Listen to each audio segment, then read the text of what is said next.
Hey, this is Jeff Karras, your behavior guy. I'm back. And yesterday we talked about behavior mapping, which is a great strategy. If you did not check out that video, check it out, because anytime you have an opportunity to have your child take ownership, accountability, and really reflect on a misbehavior, that strategy comes in and it helps build that skill set moving forward. So we've been digging into where behaviors are coming from and why they're occurring, the root, the function of those behaviors, right? So tied to that is a great teachable moment whenever you have a chance to stop and talk to your child, your students about this when it comes up.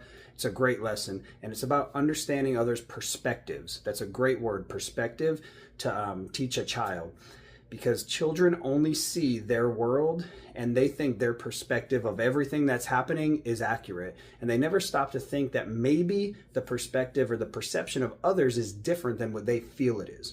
So I had a student who was always getting into conflicts, getting into disagreements, arguments, physical, verbal conflicts with others, because he was very stuck in his perspective and his perception of what others were doing. So I taught him that word and sat with him and told him, hey, you have to think about where they're coming from. Maybe what you're thinking is not accurate. So in the hallway when they were looking at you, or maybe you thought they said something, maybe they weren't. Maybe they weren't looking at you. Maybe they were feeling awkward because of you, because of something you did. Who knows where they're coming from? But you have to understand that to understand the situation. So I worked on them with this a lot. And over time, this student said, that was a great word, perspective. I never thought about that, and it's helping me be happier and helping me get in less disagreements. So that's a great lesson. So anytime you have an opportunity, let your child know, hey, this situation happened. Where do you think that person was coming from? Well, where could they have been coming from?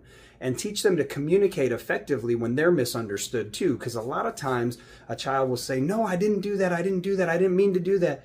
Well, where are you coming from then? What were you trying to do? If we can take the time to help them communicate that, that's a great life skill, to listen to others' perspective and see where they're coming from, and also to be able to communicate their own.